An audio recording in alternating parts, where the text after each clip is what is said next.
Welcome to the Etsy Conversations podcast, featuring inspiring interviews with Etsy shop owners, hosted by Ijama Elazu. Hi, and welcome to another episode of the Etsy Conversations podcast. I'm your host, Ijama, and I thank you for joining me for this week's episode. My guest this week is Andrea, and she runs the Etsy shop So Happy Quilting, and that's So S-E-W. Andrea, I like the play on words. Thank you. Thank you for being my guest, and welcome to the podcast. Oh, thank you so much for having me. This is such an honor. I've listened to you for a few years now, and since I started my Etsy shop, and you're a wealth of knowledge, and you just have such a nice bedside manner. It's just so relaxing to listen to your podcast and learn at the same time. Oh, thank you so much. I appreciate you saying that.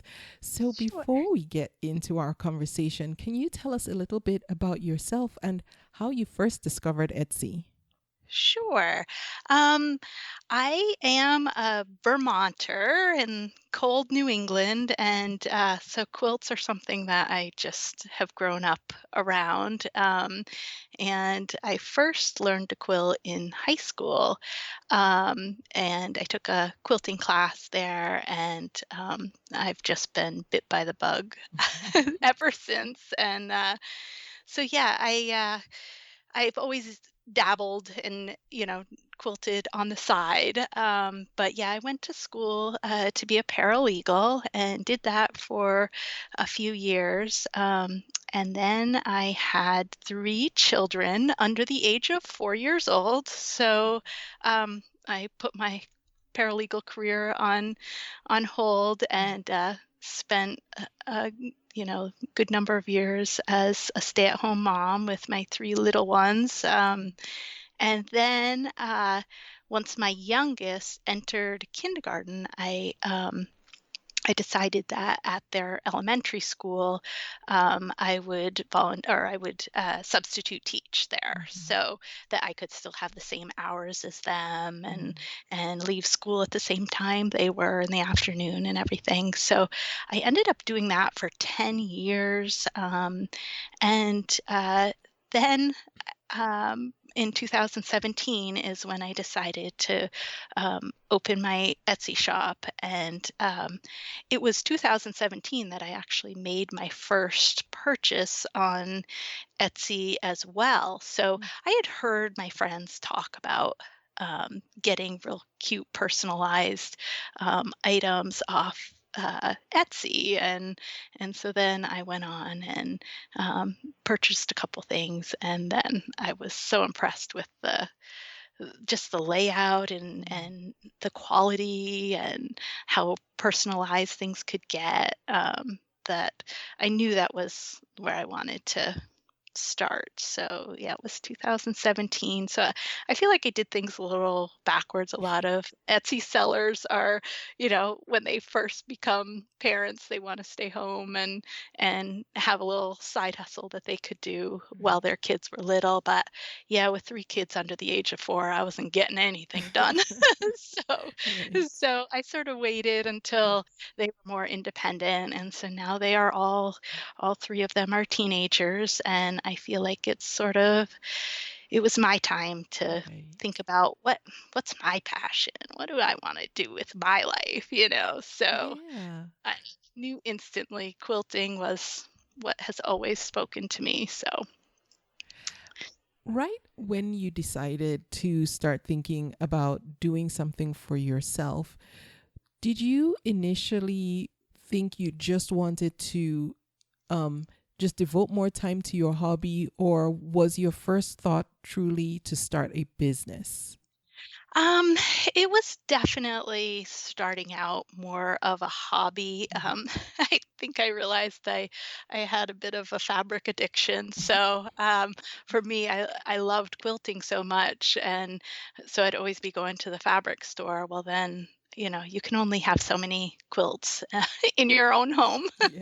before it's a little overwhelming. So one, I wanted to share my items with others, and at first I was like, gosh, if I could just make some extra money, I would feel less guilty about going to the fabric store all the time and spending this money. I'd be like, well, I earned it, and Right. now I can put it back into making another quilt. And so it started off more as to support my fabric addiction, I would say. But then, yeah, then there's definitely a competitive side of me that once I started selling, on Etsy and hearing those first cha-chings, Mhm. and then it's like, you want more cha-chings, so you better figure out how to really, you know, n- know the system and figure out SEO. And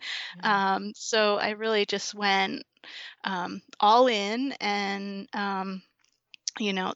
it was, first it was, oh, I hope I get 10 sales, and then now What? I want 50 sales. And so I just always had those goals. And so yeah, it started certainly with as like a side hustle, but quickly turned into a business. And yeah, S- taking it real serious. So, what was your strategy then?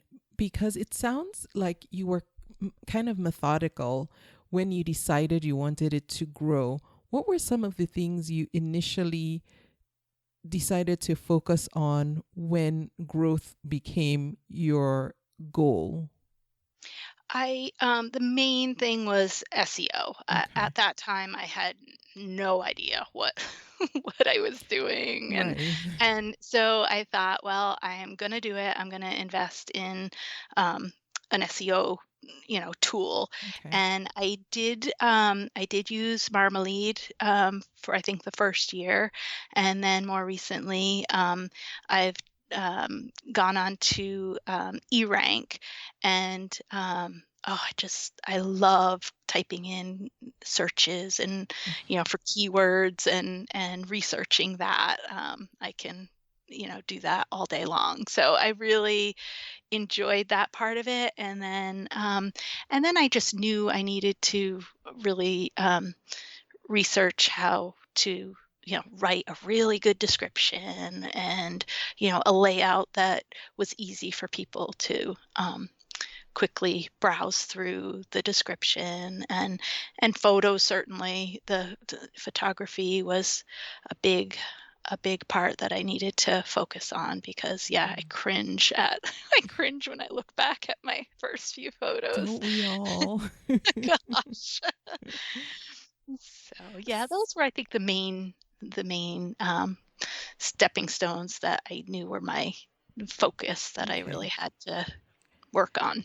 For someone who might be listening and trying to decide between Marmalade and E-Rank, having used both, which would you say might be more helpful to a new seller? I I feel like they were both pretty user friendly. Okay. I just feel like eRank has more um, tools within it. Yeah. So you can just dive down in there, and it has yeah, just a wealth of information, and ways to Right. research, and ways to search your competitors as well, which Yeah. can be helpful, to see what keywords they're using, what's working for them. Maybe, you can sort of figure out, well, maybe I'll try this keyword, or, oh God, that keyword's not working at all. And Yeah. so, yeah, I would probably go with eRank, just E-Rank. because it has a few more tools, but really they're both very user friendly, Okay. I found. Okay. How often because SEO is like it's the lifeblood really of getting sales, if it's how you Yes, get yeah. found. How often or how much time and effort do you put towards SEO in comparison to everything else that you need to do to keep your shop running successfully? I really try to um come back to my SEO and my keywords, I try to do it about monthly, Okay. where I sit down and pretty much spend a day. Mm. And I think I have like 350 listings currently. So, it's just going to take forever to get all of them updated, Yeah. certainly. But I try once a month to just spend a day where I'll dabble, over in E-Rank and then pull up some listings. But I sell a variety of quilted items. So, you know, say one month I focus on baby quilts and really look at that SEO. And then the next month I'll tackle, my quilted pot holders or my quilted mug rugs, which are little drink coasters. And so Mm. I try to do it monthly and try to focus on one item or one category of Yeah. items and go from there. But yeah, it can be like a rabbit hole that you just you could Yeah. just keep going and going and going. Yes, and I know it can feel overwhelming. I feel overwhelmed when think, okay, I need to work on my SEO because like you, I have about 400 and something items, and Yeah. just the thought of sitting down to update update listings and check keywords and all whatnot, it is kind of overwhelming. And so it's nice to hear that you feel the same way too, but you still get it Yes. done. Yeah, and certainly there are plenty of listings that haven't been updated in a while. Yeah. So, yeah, it's impossible when you have hundreds of listings to really get them all completely up to date and with amazing keywords. So, yeah, you just do your best and tackle tackle as many as you can when you can. Are you typically able to see the results of the changes that you make on the ones that, as you're making changes and updates to optimize your listings, are you able to see that you do start to get more sales or they start to show up more in search? I feel like, yes, I feel like and it can be a little confusing because, like, say I'm working on my mug rug, so I'm Mhm. updating some SEO. Well, then I'll get a sale of a mug rug, um, and then it's not the one that I actually changed the SEO on, but I feel like, it at least moves apparently, some of the mug rugs up towards the top of, the Etsy listings. Okay. And then Yeah. from there, they get into my shop. And then from there, they're like, oh, I Right. thought I liked that one, but I really want this one. And Right. so they Right. buy. But then the neat thing about eRank is there's a keyword tracker um, that you can track your changes. So when you say you go and change your SEO, um, track it, push the key. I think it's called keyword tracker, and you can track it so that then you can go back, say 3 weeks later, and you can see, ooh, this keyword really is performing Mm. better than my other ones that I took out. Yeah. So that's helpful too. And do you have this functionality within eRank on the free plan or is it on the paid plan? I do have the paid plan, Okay. so I'm not 100% sure if it's Okay. available on the free, but the paid plan I believe is 9.99 a month, Mhm. and it's the best money I've ever spent. That's what everyone who is on the plan says. Even folks who are not paying, still there's a Yes, the lot you free still get version to is do for free. nice. Yeah. Yeah. Yeah. So, okay, good, good. Now, do you recall when you first opened your shop before you started working on SEO? Did you have much or any traction at all? Were you getting sales to your Etsy shop? I did. I started in May of 2017, Mhm. and um, uh, I think it was August of that year that I got a quite a few sales from friends and family. Okay. So it took me a couple months to to get enough listings up there, Yeah. and then I think if I remember correctly, I think I put something on on my Facebook page saying, Mm. you know, friends and family, if you want to go purchase something, check out my new Etsy shop. And so I did get a few sales then, but my first, what I call it, my stranger sales, is people that I don't know. My Yeah. first stranger sale was 6 months later. So it Wow. did take 6 months for me to um, get get someone's eyes, a person that I didn't know, to actually come in my shop and make a Yeah. purchase. So definitely takes some time, and you Yeah. got to have the patience, but keep working. Were you discouraged when it was taking such a long time, or were you just working on creating and filling up your shop? That's mainly was filling up my shop. I just kept saying to myself, no one's gonna buy if you have four things in there. You gotta, Yeah. you gotta have a variety, Mm. and in colors and in items. And so I really was focused. And back then it was the SEO was so foreign to me, plus Mhm. the photography. So for me to to get a listing, well, from making the item to actually listing and pushing, you know, Mhm. to Mhm. list, that took me forever. So, I definitely use that time to get the items out there. Um, so yeah, it took a while, but was worth it. All right. Andrea, one of the things you're doing, which I'm impressed by, and I want to see how that's working for you, is you have a listing for a subscription box, which is something we don't often see on Etsy, but we see like independent e-commerce sites have them, and you have one. And for anyone who wants to check out Andrea's website, it's So Happy Quilting. That's SEWHAPPYQUILTING.com. SoHappyQuilting.com.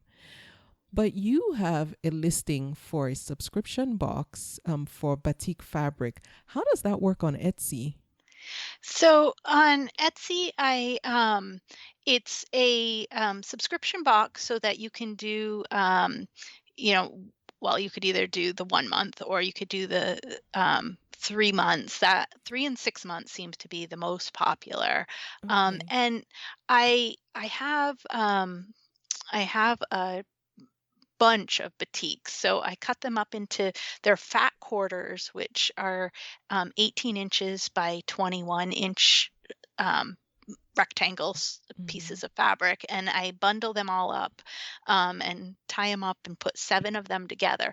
So I have enough batiks, luckily, in stock that I can send a different batik, or different batiks, for each month.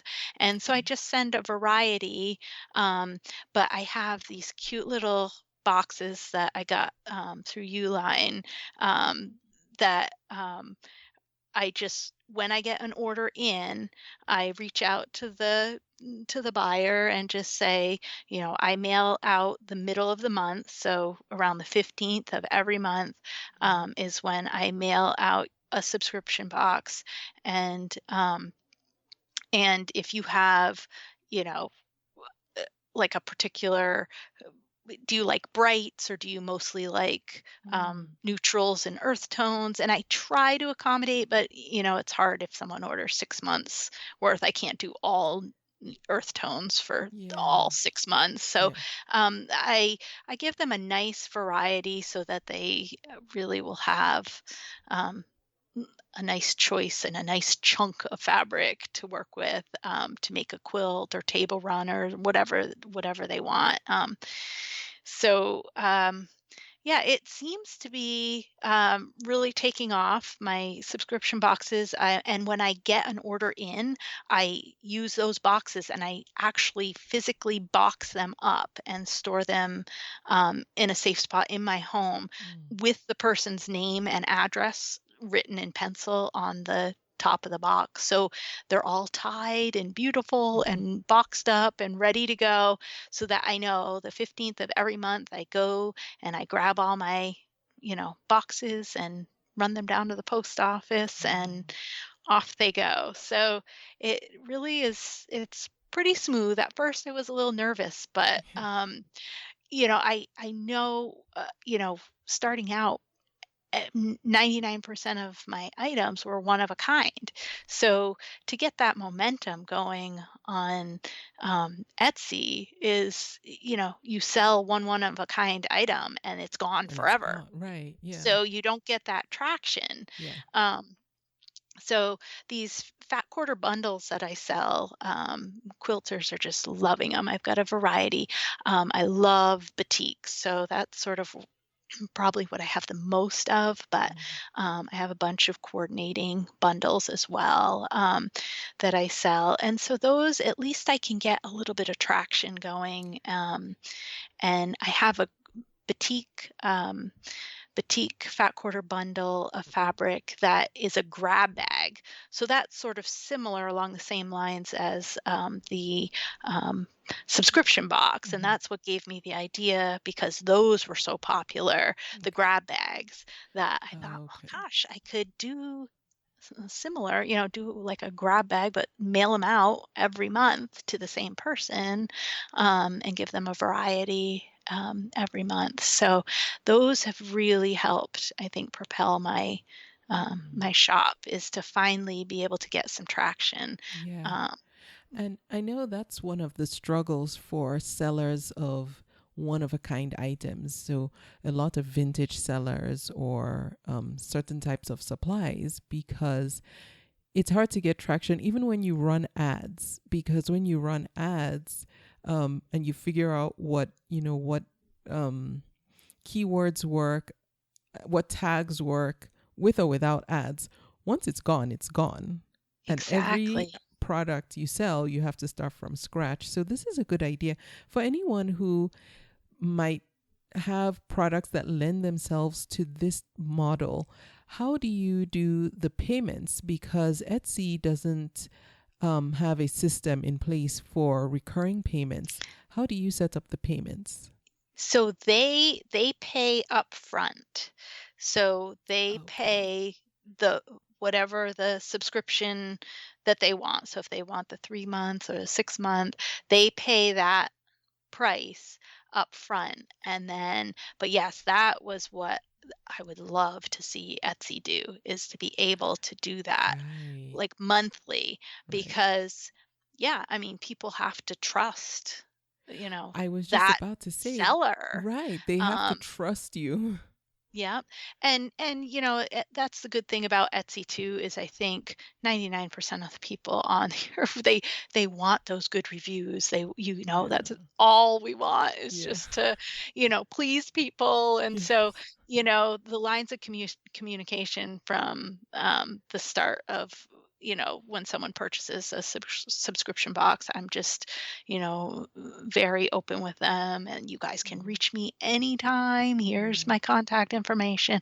But yeah, it's they have to trust you too to Yeah. actually put those items in the mail each month. And so that would be amazing if Etsy could um, figure out a way to um, help out Yeah. those that want to do subscriptions, because there's so many opportunities out there, Right. whether it be, I mean, just think about if if you're um, if you like to knit or crochet. I mean, imagine Right. getting a different thing of yarn each month, I and know, ah, yes. it'd be so Yeah. fun. Or So even if you don't, even as a buyer, if you, let's say you do knit or crochet, you could have a hat of the month or a beanie of the month, and yes, people who have people in their lives who wear beanies could subscribe them to that too.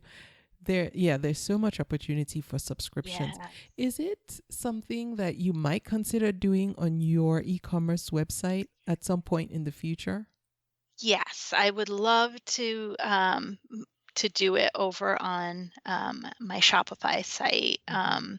And I think it would be probably easier to set up over there. Um, but yeah, I haven't tackled that yet. I think this is still my subscription box. I think has only been up on Etsy for like 2 months, two and a half Okay. months. So it's still fairly new. So I wanted to make sure, I would get those sales. But yeah, by the amount of Yeah. boxes I have to mail out, I Yeah. think it's there's some interest there. So I should Okay. definitely list on my Shopify site. I'll tell you this. So at the time we're recording this episode, the episode I'm going to mention has not yet aired. But at the time this episode will air, that episode will have aired. I hope I didn't just confuse everyone.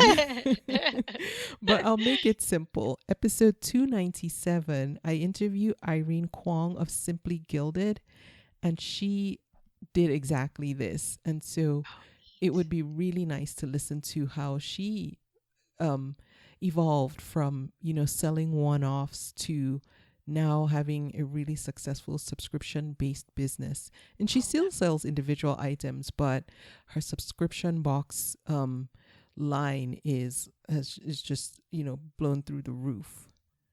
it's so fun. I even just for Christmas ordered subscription boxes through what is it, Cratejoy for Yeah. my in-laws down in Florida. We knew we wouldn't be seeing them, so Mm. I sent them three different subscriptions to different sort of foodie niches, and then Yeah. there was a popcorn one, and then I got my son a beef jerky one, so Oh, he's got a yes. 3-month subscription to that. And yeah, it's just so fun to give because they get something new every month. So Yeah. Yeah. Yeah. Subscription boxes are great. I like them. yes. Um, what does a typical day look like for you now, when it comes to running your business from just, yeah. What does a typical day look like? Okay. Yeah, I'm an early riser, and so yeah, I get up and get my orders done. I go and print all those and package them and get them ready. So I'm usually down to the post office, pretty early in the morning, so I can get those out. And then once I'm back from the post office, I try to do computer work. So Mm. whether it be SEO research or I really love scheduling my Pinterest pins through Tailwind. Mm. That I'm sort of addicted to. Yeah. I love doing those. And then I also try to schedule through Later. I use Later for Instagram, and then the Facebook suite, business suite. I use that to schedule my Facebook posts. So I try to do a little social media in the morning, and then I reward myself by getting in my quilting room and getting to cut up fabric and sew it back together again. So yeah, I try to, uh, you know, I try to get the not so fun stuff out of the way in the morning and the computer stuff. And then I try to spend the afternoon sitting at my Yeah. sewing machine creating. So, yeah, as long as my teenagers aren't, yeah. "Oh, can you bring me here? Can you Right, bring me right. there?" As long as you're not Ubering. Exactly. So I have a question. Now, Sure. Tailwind has the capability of scheduling scheduling Instagram posts. Is there a reason you prefer using Later for your Instagram post scheduling? I not Not really. I started out actually with later before I discovered Tailwind. Okay. So I feel like it's just my comfort level is I've gotten so used to later Yeah. that I wasn't quite ready to switch. Make the switch. Where once I discovered Tailwind, I didn't have anything for Pinterest. So that Mm. was just where I focused on. But yeah, I should definitely dabble and try out the that option for Instagram Okay. in Tailwind. But All right. So you're actively promoting your products on Pinterest, Instagram, and Facebook. Of the three, which drives the most traffic to your Etsy shop um for you? so for yeah, in Etsy, when you go into the social media stats, Mm-hmm. I definitely get more traffic from Pinterest.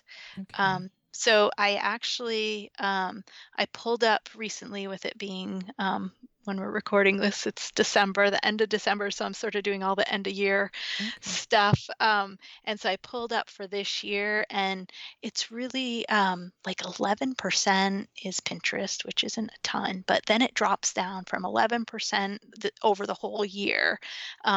Down to 3% for Facebook, and then like Oh. less than one for Instagram. So I don't know if it's just my target market just Mm. isn't really on Instagram. I feel like my target market definitely is like women in their, say 50s to Mm-hmm. 70s that are either quilters and love all the fabric that I sell, Yeah. or they're buying their grandkids a baby quilt, or, themselves new pot holders, quilted pot Mm. holders and stuff. So I think Pinterest, they definitely enjoy searching around on there. That Right. seems to be my best social media platform. Okay.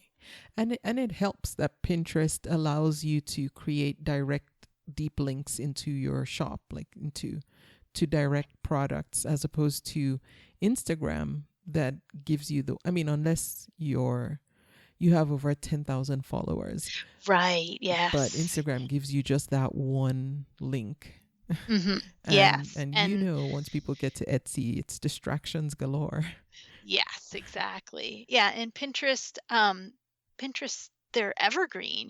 They just keep Yeah. the pins just stay there. So um, Yes. I that helps a lot. It does help. One thing I don't like though, I see traffic coming to my shop for listings that I sold years Yeah. ago. And I don't like it in that I feel bad because I feel like people come there expecting to see this thing that they've seen on Pinterest that they like and they want. And then they get to my Right. shop and they're disappointed. And maybe they end up buying, maybe they don't. It's hard to I tell what know. happens once they get there. That is true, yeah, because that's what when I first started out on Pinterest, I was pretty much listing my one of a kind, my one baby quilt that's in whatever blue and white, and Mm-hmm. but then that baby quilt sold years ago, so now what? It's Yeah. still up there listed on Pinterest that can, it can be found there, but Yeah. I've tried to get better at selling or putting things on Pinterest that I can sell, that I have more than one of, or can sell more than one of. So, um, Yeah.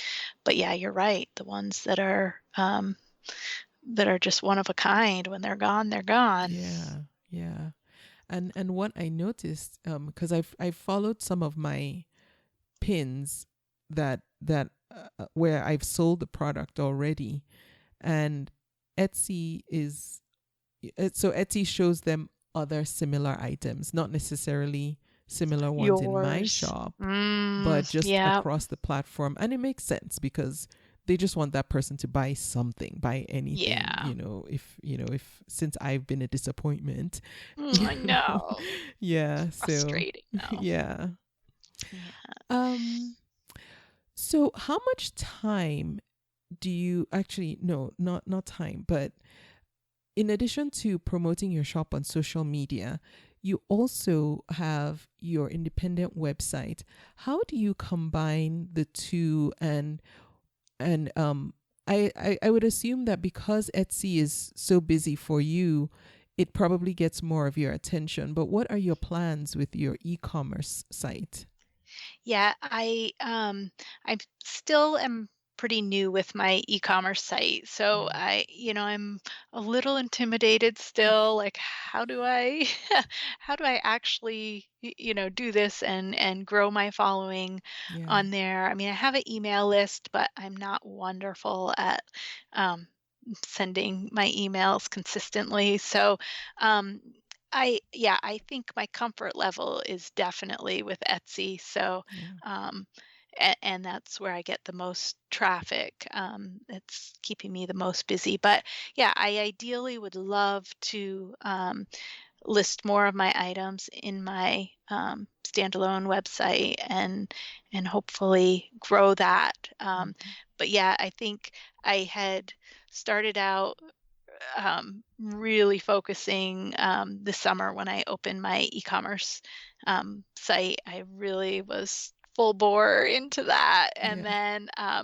then as Christmas got closer and closer, I realized in Etsy that I was closing in on my 1,000th sale on Etsy. So, once Which I got at to the time we're recording, 800. you've surpassed. Yes. But, Congratulations. back in thank you.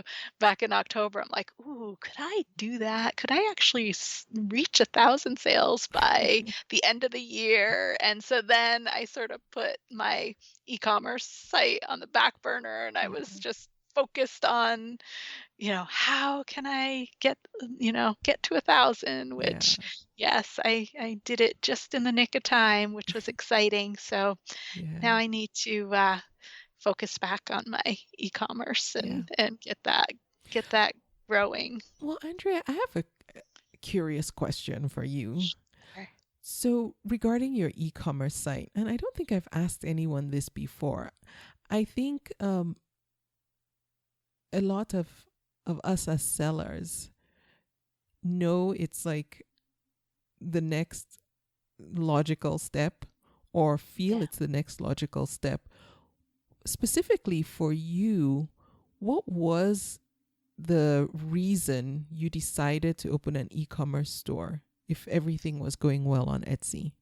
Yeah, I just I feel like I've always heard, you start growing your email list. You Mm-hmm. have Etsy, but you can't put all your eggs in one basket. Yeah. So start growing your email list, and then down the road, you can drive your email list traffic to your standalone website when you create it. And so I feel like that's always been taught or Mm-hmm. spoken of. So, Yeah. yeah, it just to me felt like, okay, when I start making money that could support, paying for the monthly e-commerce site, Yeah. then I really should take that next step if I'm, Yeah. wanting to be serious with selling. So, I there was part of me that sort of felt like, well, yeah, you got to do it. Yes. Not do you want to do it, but you really should. Yeah. So, but and I'm glad I did. It's like I said, still very new to me, but it's definitely a totally different. It's just a learning curve. It's not the same as Etsy, Yeah. and I feel like a lot of people think the grass is greener on the other side, and you know Etsy takes a percentage and this and that. But Etsy makes it pretty easy for Yeah. us. Yeah. They put our stuff in front of millions and millions of people's eyes a day, and then I created my standalone website, and I'm like, "Geez, where is everyone? Where'd they all go? Oh, this is why you have your email list, Andrea. This is Yeah. you have to drive your own traffic." So it's a lot of work that Yes. I think I sort of wasn't quite aware of when Yeah. I jumped into it. Yeah, and I think, a lot of times in the conversations that we have, and I know I'm guilty of this, not presenting the full picture.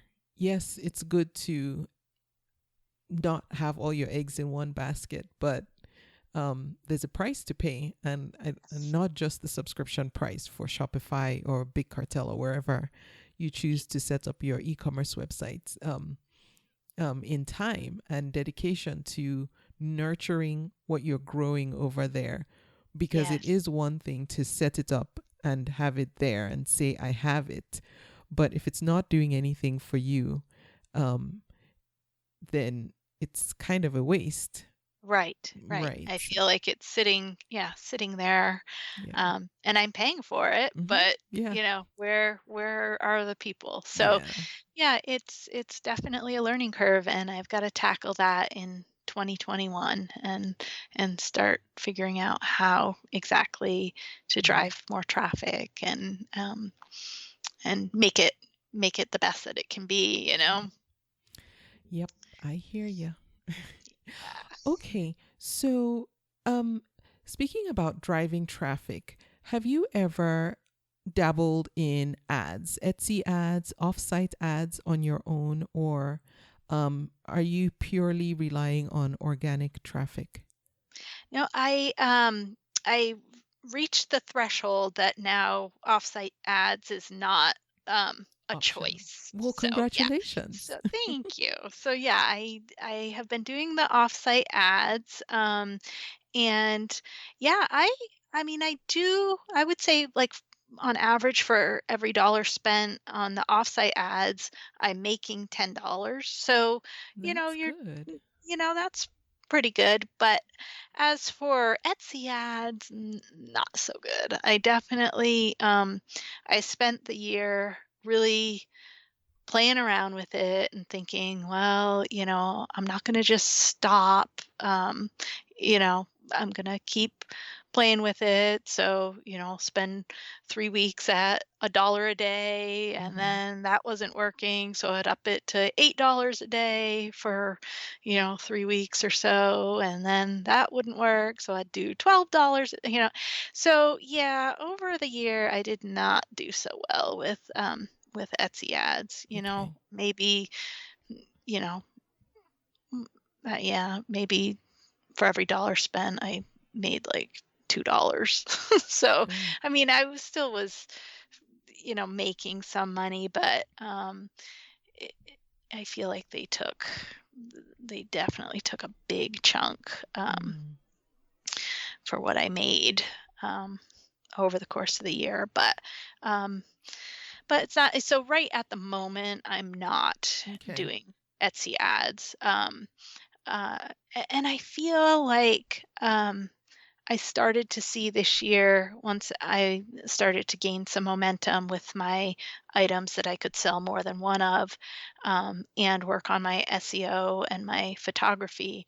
I feel like that itself helped to bring in a lot more eyes to my Etsy shop. So, I don't know. I'll probably try Etsy ads again, but I think I need to rein it in a little bit with the amount of advertising costs I've spent. Right. Well, obviously, in your case, the return on the investment, I guess it is considered an investment, even though you don't have a choice now. It's definitely higher with the offsite ads as opposed to Etsy ads. And for me, well, not for me, but from the outside looking in, it almost seems like it was worth it to try the Etsy ads and at least determine that perhaps they weren't as beneficial for your particular product. Exactly. Yep. And product line. And I'm glad I did it. And I'm I learned a lot from it, and playing around with the different cost per day that I was doing. But it's definitely worth dabbling in. And who knows, maybe during the slow time, February, March, I'll give it another go. But what would you say is something that a relatively new seller, so someone who's already on the platform and has made some sales, what are one or two things that you could tell them they can do to um, set themselves up to be more successful on the platform? Perhaps some changes that you made along your journey that you found helped you gain even more traction. Yeah, definitely selling multiples of things. That's really, I had a lot of people, telling me that, and I didn't really want to listen because I had my baby quilts that I wanted one of a kind and special, and I still do. Those are strictly one of a kind and very unique. Mm. Um, but I knew they were right that yes, I have to find a product that I can make more than one of. So now I've gotten better at making multiples of like the purple batik heart mug rugs or whatever. So I Mm. make like 12 or 15 of them at a time. I don't just make one and list it. Um, and same with my fabric now that I'm selling fabric, like I sell some by the yard, and then I sell them into well, they make you hungry when they all the names of the fabric bundles that you can do. They're called like fabric jelly rolls, Yeah, I saw the. cake. What is it called? There's a um, yeah, the fat quarter bundles, the jelly rolls, and then layer cakes are 10 by 10 squares. And yeah, so there's all these names of the bundles of fabric. So I found that yes, people are right. If you're trying to do one of a kind, it's not really going to get you the traction as quickly. And so that would be one of my suggestions, is just definitely try to sell multiples of everything. And then, yeah, I mean, the good old standby is obviously your photos, really do count, because that's what people, when they're scrolling through Etsy, that's what's catching people's eye right away. Yeah. Is either they're going to pass you by and not like your photo, so they're not even going to look, or they're going to be like, "Ooh, what's that? That's beautiful. Let me click further and see." Mm-hmm. So I try to, I would say focus on photography. And um, I'm one that, I want things done and done well, but done as quickly as possible. Yeah. So I found there's I use Lightroom on my phone, and there's presets that you can get. The woman's name's Amy Eaton, and I think her website is um, what is it? Amy Takes Pictures, I believe. Oh. AmyTakesPictures.com, and she sells Lightroom presets. So you load them onto your little Lightroom app on your phone, and then my favorite one is White and Whites, is what it's called. And so all my photos I run through Lightroom to edit, and 99% of the time I have to just click one little button that says White and Whites in the presets, and my photos just brighten right up and look crisp and clear. Oh. Um, so that, to me, versus that just saves so much time instead of going in and dealing with the brightness and the contrast, Yeah. and Yeah. sliding the little bar up and down and picking out. Oh, where this, her presets are, and you get a lot. I can't remember how much it costs for her bundle, but you get plenty. So say sometimes, if your photo seems to be too bright, well, they have ones that light it, that darken, Darken. and Mm. or ones for shadows that help shadows. And um, so yeah, for the newer sellers, uh, I know you want it, a lot. I remember when I first started, I just took my photo on my phone and uploaded it Yeah. without any editing at all. And I didn't crop it, I didn't do anything. Um, so, um, photos really do that's what grabs everyone's attention when they're scrolling through Etsy. So if you can find a way to do it, but still do it quickly, but have it look nice. It's really going to get people's eye on your items. Can I ask a question about the presets? So Sure. Lightroom, for anyone who doesn't know, it's an Adobe product, right? Yes. Is Yep. is the app free on the phone, or does one need to subscribe to the Adobe Creative Cloud? I don't, I think I have an iPhone, and I think I just could download, gosh, it was a year or so ago, but I think I could just download the Lightroom app.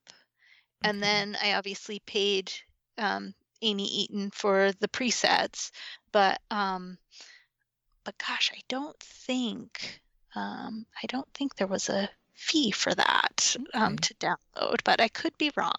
Okay. All right. I'll try and get the links for the apps in Okay. the Google Play Store and for Apple iOS users. So, folks, if you're listening to the podcast on your podcast app, you can just click on that and then see if it's free in your app store. Perfect. That's great about the pictures because, yeah, you're right.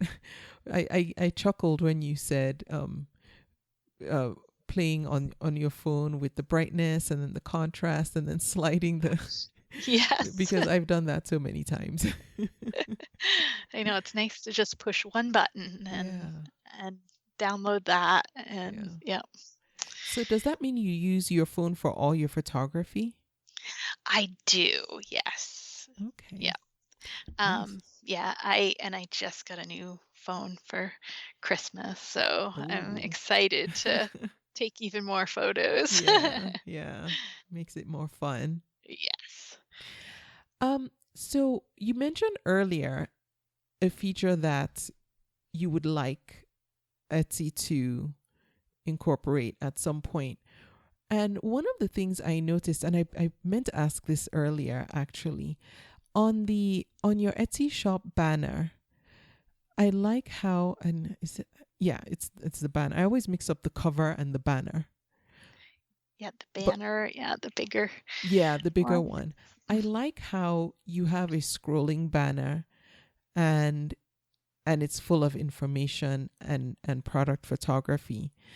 Thank you. Are you able to get that because you have one of the premium Etsy plans? Yeah, I do pay for Etsy Plus. Okay. So I get the banner in there. And yeah, I definitely find that the Etsy Plus to me is worth it. I mean, they give you, what do they give you? Like $10 in credits for ads and listings. Plus you get the banner option. And so yeah, I mean, I forget what it is a month, but it like pretty much comes out in the wash with all the free stuff you get too. So it's like I get those free listings every month through Etsy Plus as well. But yeah, I have a lot of fun creating the banners, and I love how they scroll through. So I think I can do 4. I think there's You on there. have 4. I know. I thought, wow, she was able to get so much important information into the banner, and yeah, that's definitely an advantage. Yeah. The other question I had along that line was, oh, okay, so you're on Etsy Plus. Correct me if I'm wrong, but did they ever come out with Etsy Premium? Because I know that was in the works. I do remember hearing them talk about it, but I can't say that I've seen it. Yeah, I still have the Etsy Plus, and I haven't been notified or seen the other option. So I wonder if they didn't. I'm not sure. I actually tried looking it up the other day and I could not find, like, I think it was still coming soon or something. I don't remember Oh, where I looked, and I thought It's been like 2 years. It has been a I while. don't think they're Yeah. coming out with anything. No. I mean, I don't know. I'm not privy to what they're doing back there, but it's Yeah. been 2 years. It's been pretty quiet. Yeah. Yeah, yeah. Um, so one of the things that you're doing, I want to make sure we touch on this, is you're a wholesale customer for a designer. How does that work? How did you get linked up with them, and how does the whole process work when it comes to So selling? it's pretty straightforward. I have my favorite fabric lines that I absolutely adore. K Facet and Tula Pink are, and I'm sure if you look in my Etsy shop, you can see I like the brighter, funner, more Yeah. fun, you know, eye-catching colors. So um, K Facet and Tula Pink, oh my gosh, the things that the fabric that they design are just phenomenal. And they actually are both they both design for Free Spirit. Free Spirit's the one that sells their line. So I just emailed I believe I emailed first, and then they pointed me in the right direction, and there was an application. So yeah, I just completed that, and actually, I've got a gentleman that works for Free Spirit that sends me emails. He's a regional, so he's in New England area, and so I've got a contact now, and yeah, they approved my application pretty quickly, and there was a minimum um, dollar amount that you had that your first Mm. order had to be, and then after that you can order, you know, whatever amounts you want and stuff. Um, but yeah, that process was pretty easy, and they're great communication. You got a contact person to email immediately if you want to know about a new product line that's coming out. So I've gotten a wholesale account with them, and then I've got another wholesale account for a boutique fabric seller that's, I believe, Washington State is where they're located. And then I'm fortunate that in New England we're sort of known for our little beautiful fabric shops and quilt shops. So I have a local gentleman that has a fabric shop that as long as I buy 100 yards of fabric,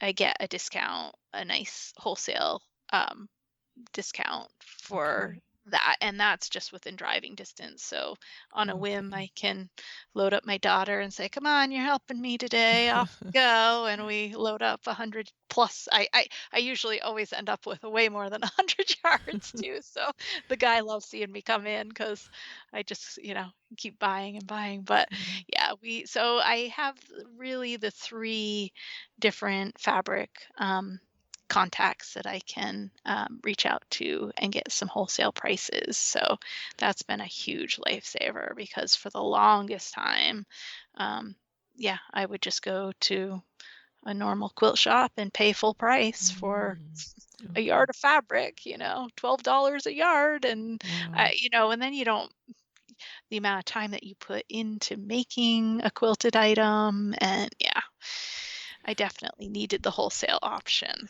Right, because now your profit margins are wider or larger, I should say, higher, more, Yes. basically. Yeah, I can definitely Okay. make more money with having these wholesale accounts. So that's been wonderful.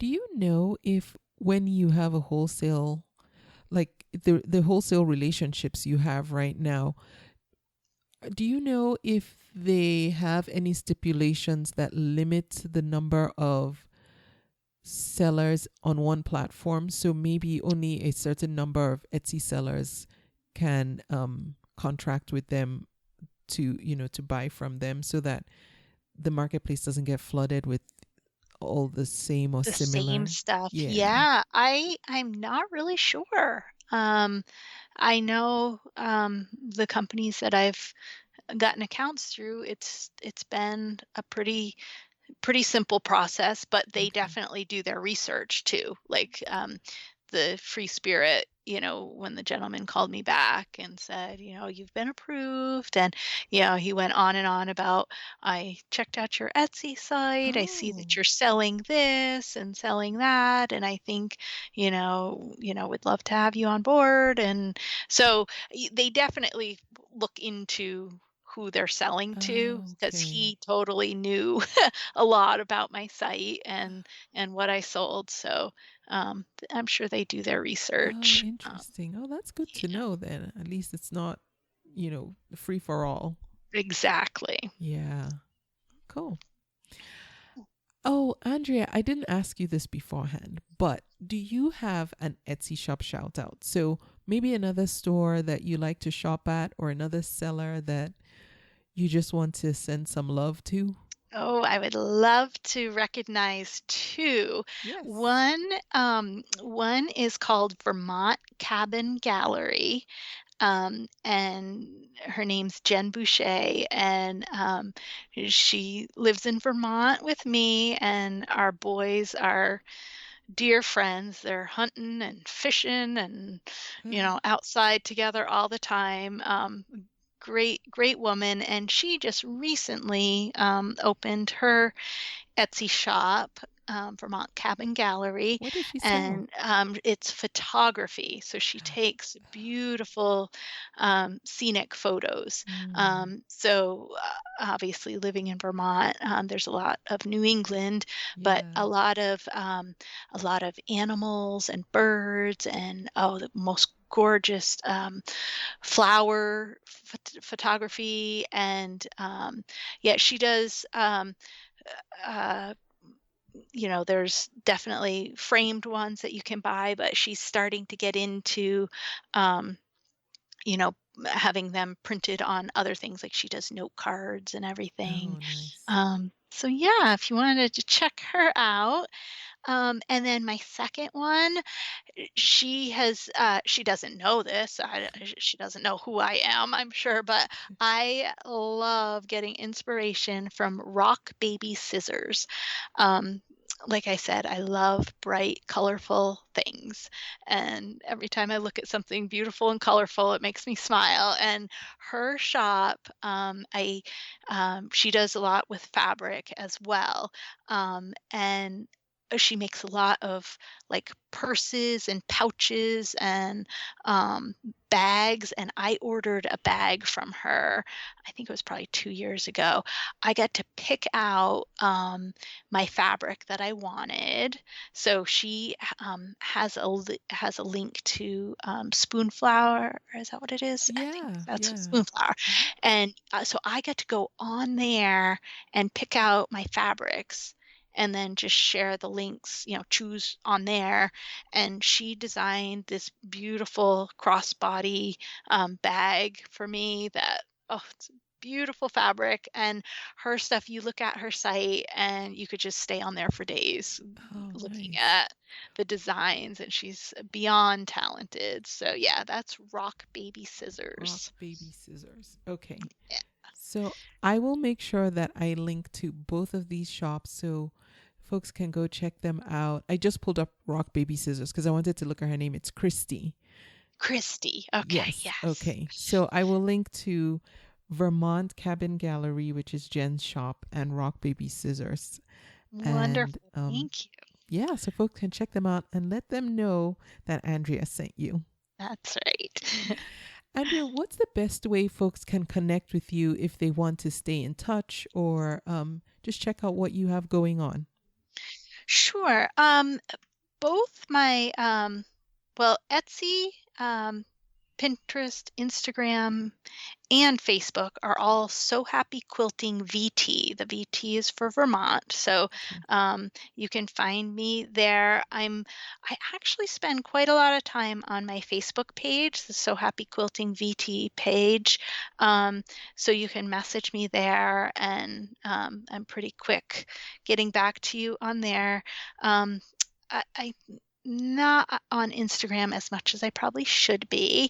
But then Etsy, convo me through Etsy, and 99% of the time I've got the app on my phone. So, I can get back to people, within an hour or two usually. Okay.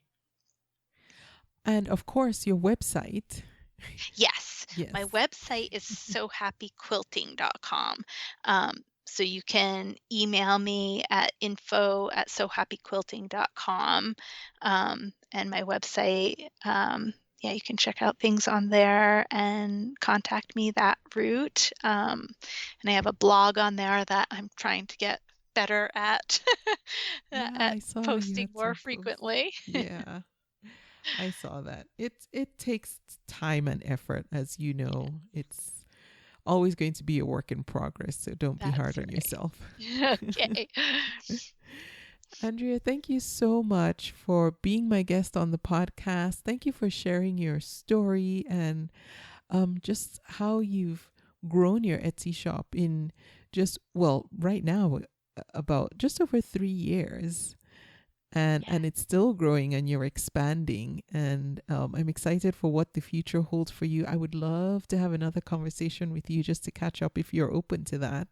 Oh, I would love it, Ijama. I've thoroughly enjoyed our time talking, and I greatly appreciate you having me on. So I would be back in a heartbeat. Oh, thank you. I appreciate that. And I thank you also for listening to the podcast. If you want to connect with me, you can go to convome.com. If you just want to send me a message, there's a contact form. If you want to be my guest, there's a Be My Guest page. And if you just want to reach out on social media, you can find me on Instagram at Etsy Conversations. And until next week, I hope you enjoyed this episode, and I will be back with another one next week. Thank you for listening. You can subscribe to the podcast in iTunes, and while you're there, please leave a review too. Visit convome.com to leave a comment or feedback on this episode.